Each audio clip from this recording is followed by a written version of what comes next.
Well, the FiLMIC Pro subscription app has finally launched, version 7. I did a video about it on my main iPhone channel. If you haven't seen that, check it out. It was a quick video and it was really more of an overview video, so I didn't really analyze it or comment on it too much other than to say that I am not a fan of the subscription model, and I'm not.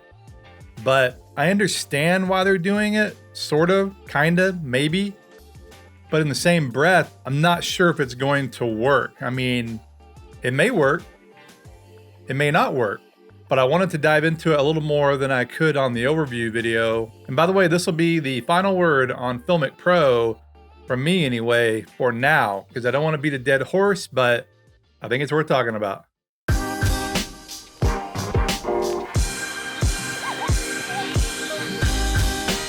Hey guys, Blake Calhoun, and another episode of Almost Professional, the podcast about mobile filmmaking, DIY filmmaking, indie filmmaking, really all things filmmaking. And today, yes, FiLMIC Pro filmmaking. Sorta, maybe, kinda, if you subscribe. Or maybe you don't have to subscribe. Can you download the legacy version? Yes, you can. Has there been problems with that? Yes, there has. Has the rollout been smooth? No, it hasn't. That's a whole nother conversation, and I've actually talked about that in a previous episode on this podcast. But today I want to talk about the implications of what the subscription means for filmmakers. Now, for some of you, it may mean nothing because you may have deleted the app. For those of us that have been hardcore FiLMIC Pro fans from the beginning, really, it means we're debating whether it's worth it to continue. Now, I have subscribed. I'm doing it for a year. I've been totally upfront about that. And right now, if you do subscribe and you're a previous user, you get 20% off or so. So $10 off the first year. So it's instead of 50, it's 40. And then if you want to do the weekly, instead of $2.99, it's $1.99. That is a pretty good deal as it relates to the normal price, okay? You can debate whether the subscription's a good deal or not. Interestingly, on YouTube, most people seem to be against it. I would say it's 90%, maybe 95% against it. On Twitter, it's more evenly split. And I think that's because on Twitter, I follow a lot of people that use the app in a more professional way. A lot of journalists, a lot of corporate video producers, documentary producers. And that's kind of the overall point. If you, and again, I'm kind of reiterating what I've said in the past, if you make money using the app, then I think it's a no big deal. I'd rather not pay a subscription fee. But if you make money using it, then yeah. Just like with Adobe Premiere Pro or any other subscription app I use a lot of plugins that are all subscription now, and that's just the way it is. Now, we can choose not to accept it and not use it, and that's fine. But unfortunately, I think a lot of people do subscribe, myself included, because I need these apps. And so it's a weird chicken and the egg. So they are making us subscribe, in quotes, although you don't have to subscribe. But then there's not that many good alternatives out there if you don't, depending on the product you're talking about, of course. Again, it's all subjective and debatable, especially as it relates to, editing apps like Premiere Pro or filmmaking apps, camera apps like FiLMIC Pro. There are great alternatives out there for sure. My current favorite is probably Cinema P3. Close second would be Beastcam. The thing I like about Cinema P3, just to go off on a tangent here for a second, is the developer is great. Blackburn. Now, the Beastcam guys are great too, but the Blackburn Apps guy, it may be his full-time job. I'm not 100% sure. Beastcam, the Beastscript guys do a billion other things, with their gear and such. The Cinema P3 camera app, you send him a request or a note about something that needs to be fixed or updated, he does it. I mean, the updates are quick and he really takes into consideration what we're telling him or what we're suggesting, the feedback. That puts him not only at the top of my list for that, but also the app is really good.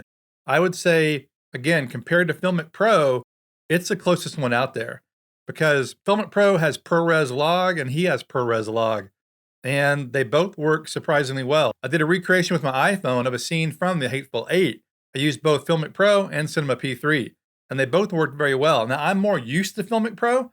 And by the way, this was V6 FiLMIC Pro. V7 wasn't out then, but I was happy with both apps. And so I really think if you're looking for a great app that is very similar to FiLMIC Pro, geared towards filmmakers, not like social media, then Cinema P3 and Beastcam are really the ones to look at the closest for me anyway. Of course, ProTake is out there and it's good. It's also subscription. It's like $20 a year. And then you got the Moment Pro camera app. I've never been a big fan of the Moment app from a video perspective. I really like it for photo, but not video. Video is fine, but you just don't have the granular control that you do in FiLMIC Pro or Beastcam or even Movie Pro or ProTake. All these apps are better from a video and filmmaking perspective, in my opinion. All right, so I said I went off on a tangent, and I did. And that's all to circle back and say, what it looks like to me is that FiLMIC Pro is now segueing, that may not be the right word, moving towards catering to professional filmmakers even more than it did in the past. Meaning people that make money or use the app to make money or potentially want to make money, or it's in their workflow and they need it. Certain things that FiLMIC Pro has that other apps don't have are like the Frame.io integration or the ability to sync presets to the cloud and share them with other people that you work with or interact with. That way you don't have to manually re-enter that.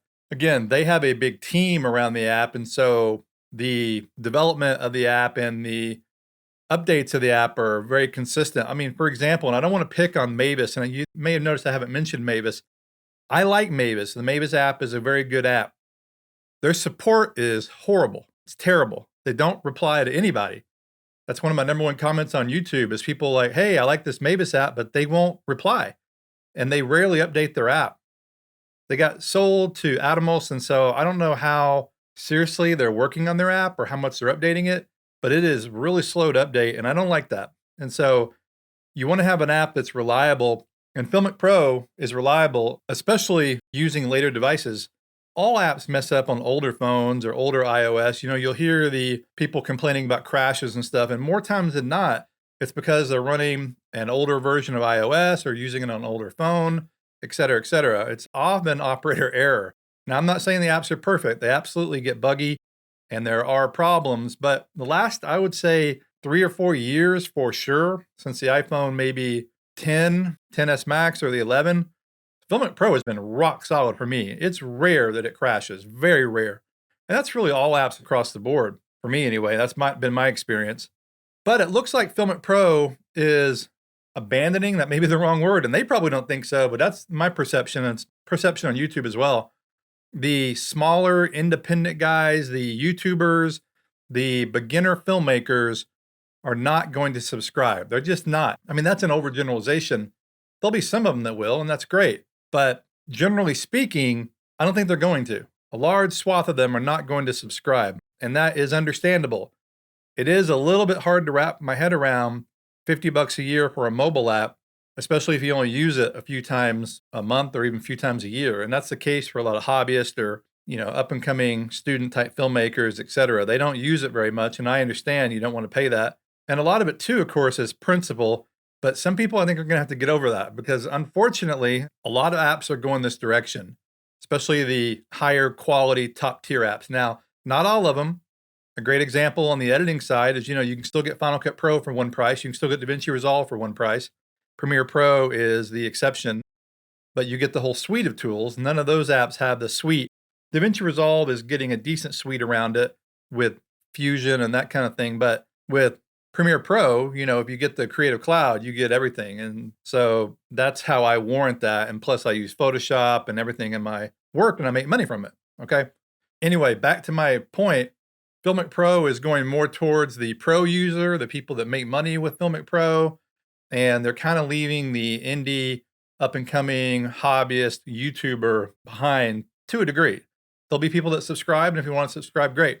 The next thing I want to talk about, though, is while I really like the update, I think they've done some really nice improvements and things they've brought back, like from version 5 of FiLMIC Pro to version 7 that they left out in version 6. Like the top info bar and that kind of thing. And I've seen some comments about this too, and I tend to agree. It's really just an overhaul of the way the app looks and some of the features, the way they operate and the way you control them. But as far as the app working and how it actually performs, there's really no difference at all compared to that in version 6. And so some people are like, why are we upgrading? What is the special thing we're getting? And while, again, the interface I like a lot, especially the action slider and the way you can now more easily set the shutter and the ISO. It's all pretty much the same. You could do everything you can do now in FiLMIC Pro version 6. And some people are getting confused about that. They think that the new functions, like with the shutter and stuff, are different. They're not. Like I had a Twitter thread about people saying, now you can finally lock the shutter and the ISO. And I'm like, no, you could always do that. You could always lock the shutter and ISO. People misunderstood how to do it. That's for sure. That's one of the biggest things in my course that I created. People learned how to do that, but you could always lock the shutter and the ISO. But it comes down to the way smartphones work. Since a phone has fixed aperture, you can't really easily do shutter priority, because if you did shutter priority, and you can do it, and I believe they're actually working on a way to implement that into FiLMIC Pro, but with shutter priority, on a traditional camera, you set the shutter where you want it, like on 1/48th, and then you control the exposure through the aperture and the ISO. So on a phone, you're stuck at 1.8 or whatever it is, 1.6 on the wide. Then you only have the ISO. And so you got to use ND. You have to use ND outside if you're using shutter priority, which you should be doing anyway. But a lot of people don't do that. A lot of people don't carry ND with them for their phone. They just don't. And that's understandable. But if you're doing anything more serious and more professional, you need it. But anyway, the point is people are confused that is a new function right now, and it's not. It's not there.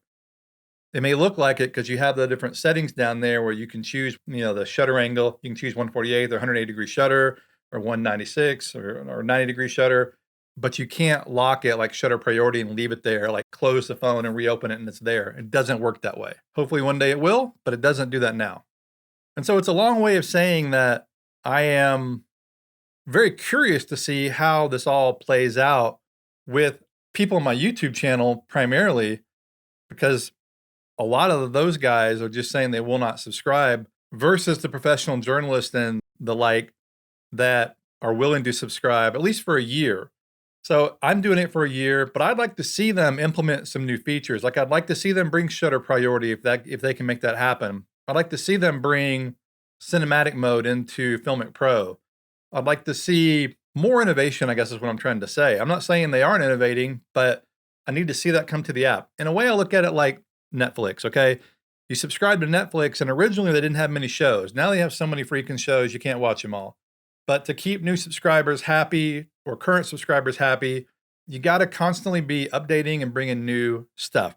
Same with this app. I think it's going to be tricky. They're going to need to innovate and update a lot to make people happy. And again, $50 a year in the scheme of things is not a lot of money.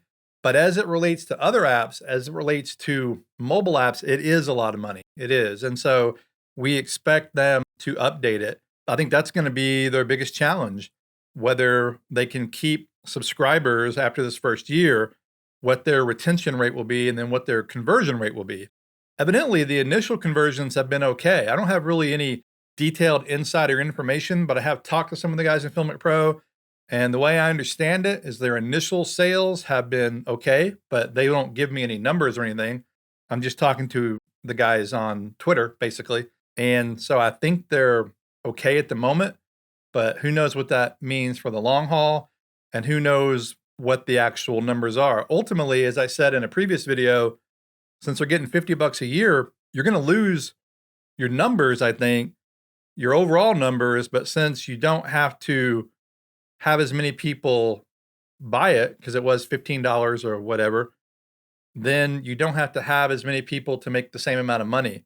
Initially, though, your numbers will probably be down, your income, but then over time, once you get revolving or recurring subscriptions, it'll work itself out and probably be more profitable in the long run, which in the end is what obviously they're trying to do. And people are calling them corporate greedy, and I don't buy that. I really don't. I know where they're coming from. There may be some greed involved there, but I truthfully believe that these companies are they're small companies for the most part. They're streamlined down to minimum number of employees, and it's a company. It's capitalism. They got to make money, which is cool. Totally fine with that. But they've got to also spend money to do research and development, to work on other features of the app, etc., that you really couldn't do without having a steady stream of income. Now, whether it should be $50 a year, that's another story.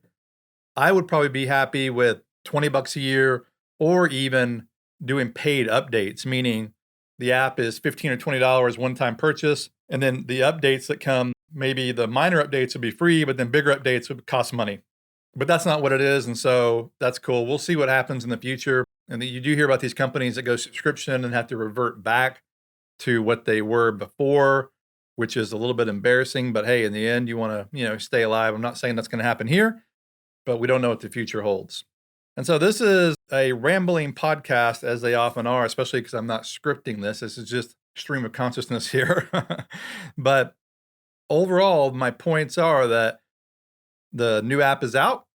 It's being pretty well received. I will say most people seem to like it. On my YouTube channel, most people are saying they won't subscribe. On Twitter, a lot of people are saying they will subscribe or they are subscribing. And I actually ran a poll on Twitter about my course, because one of my more popular courses has been the Complete Guide to FiLMIC Pro, and that's all about version 6. And now that version 7's here, I technically need to do a new version of the course. And so I've been teetering whether to do it or not, because if the market is not there to buy it, then I don't want to waste my time. However, the poll I did was pretty strong. I think it was, I'll put a graphic up, but I think it was 60% said yeah. And so that's a decent number and decent sample. And so I think I'm going to work towards a version 7 course for those of you that are subscribing to the app.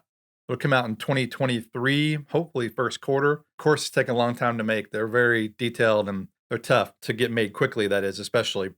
But I like doing the courses. I like doing the training. And again, they've been popular. And so I am planning, or at least exploring, the idea of doing that now. But again, that's all based around how many people are subscribing and whether people are going to continue to subscribe to the app, new and recurring or current users. So I think that's it. I just wanted to get a little more off my chest, kind of my thoughts on where I think the app is headed. More professional users, and especially as phones get better, less towards the smaller indie people that aren't willing to subscribe. And that's okay. I think they're fine with that. It's a little bit sad to me, but that's the market they're pursuing. But there are, again, some great alternatives, and Cinema P3 is the one I would look at now. But what do you think? Again, I know I've asked this question at the beginning, and I've asked this question on my other YouTube channel, my iPhoneographer's channel. And if you're not subscribed there, be sure to subscribe, or please subscribe here too. I do my podcast here and other kind of filmmaking related videos, usually not smartphone, more traditional filmmaking. But will you subscribe? Maybe are you changing your tune after you've seen the interface? Do you want to see more innovation? I want to see more innovation, that's for sure. But it's early days. That just came out a week ago. And so we don't want to get too far ahead of ourselves. But I think they're going to need to do a lot of updates and a lot of new innovation to keep people happy. This has been another episode of Almost Professional. I'm your host, Blake Calhoun. Thanks for listening, and I will look forward to talking to you in the next episode.